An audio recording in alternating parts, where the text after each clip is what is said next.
question? Yeah, Kevin, just after watching the film, I guess your takeaways from Friday night.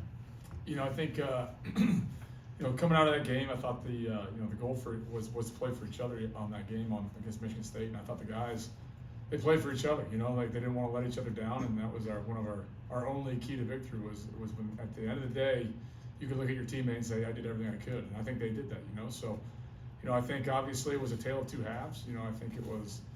We played great early down defense, and it was third down in the first half. And you see what happened in the second half. We were able to get off the field in third down. We did what we had planned to do the entire game. So the takeaways is like always is that we're so close. Yet we just got to execute at a high level for 4 quarters. And I think those guys did play hard. They did everything that we asked them to do. And it's those critical moments that we have to continue to be the best. Is there any, or what about the first halves has really hindered you guys? Obviously, you put yourselves in some pretty big holes this season throughout the year. Yeah, I think once we go back and dive into it as in the off season, what were the issues? We'll find some things out. But I think you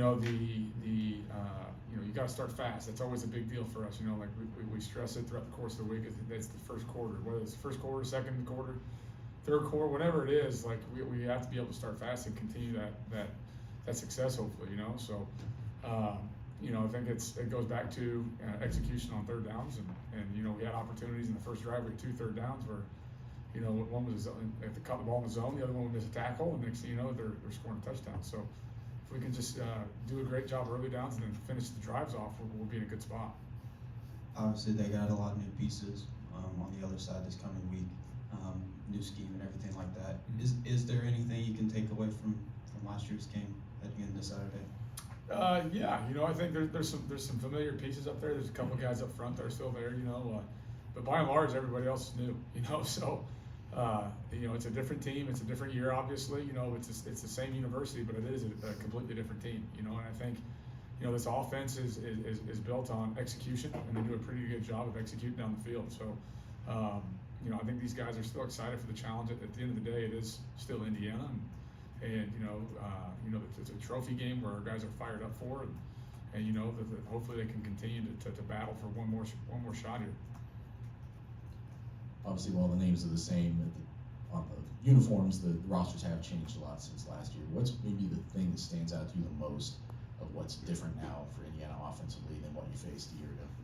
I think that they have a true identity of what they are. I think last year we got here, they had a transition going on from one coordinator to another, and they kind of changed who they were from during that transition. Now it's all right. This is who they are. This is what they want to do. They want to be efficient.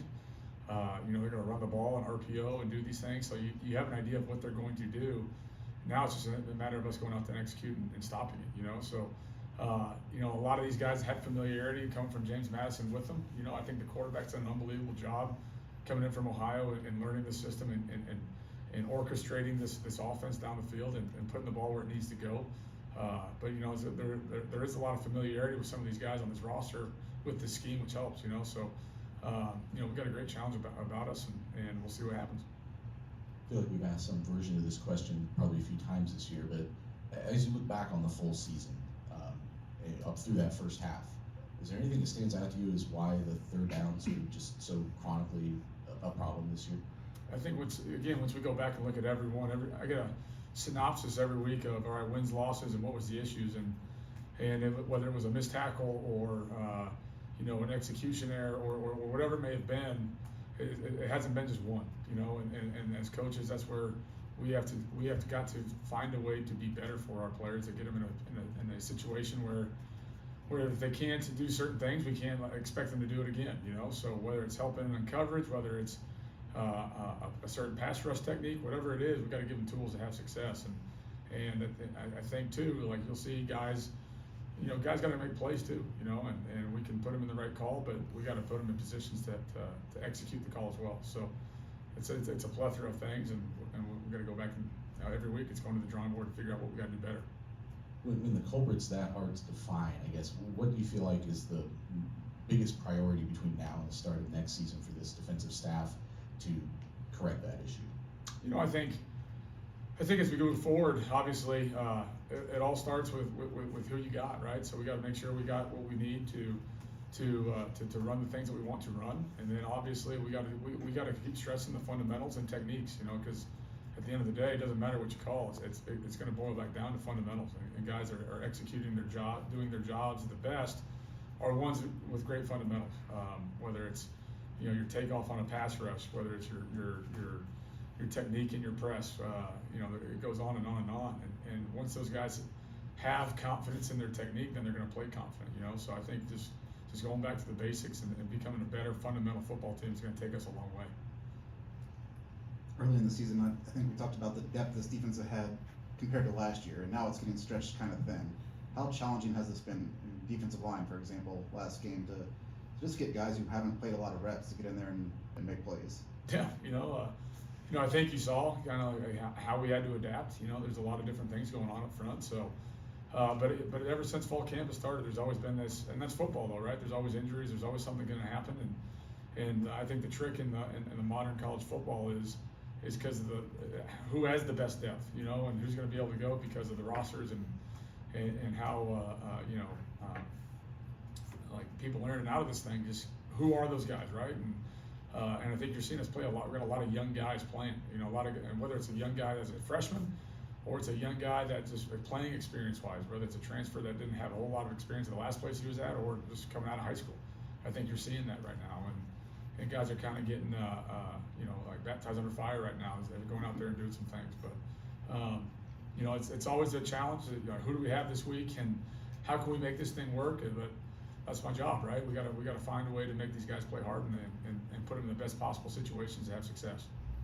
You've known Ryan for a while now. I think he's a very confident guy, but I think after the Michigan State loss was the first time he was kind of vulnerable a little bit after the game. How much is this wearing on a guy that he still believes in everything that he's doing operating this thing, and it just seems every week it's a new mistake or something different kind of comes up that wasn't there before?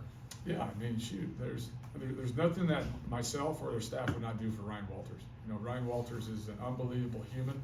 He's an unbelievable dad. He gave me an opportunity to come back here and be a coordinator. So nobody's wearing this more than him, obviously.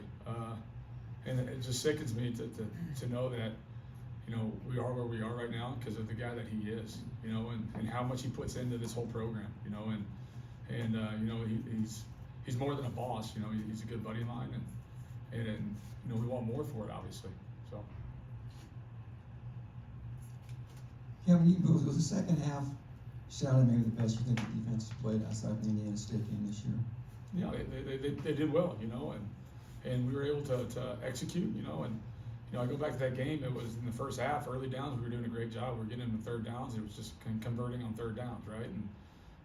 And then all of a sudden, the second half comes, and we put an emphasis, and it's just the tale of two halves, and hopefully you can build off of that going into this last game, and say this is who you are, this is who you need to be. Let's do it, and prove everybody wrong. And at the end of the year, people are going to look back at this game and say, all right, this is you beat Indiana, you didn't, and hopefully this was a springboard into some success for this Saturday.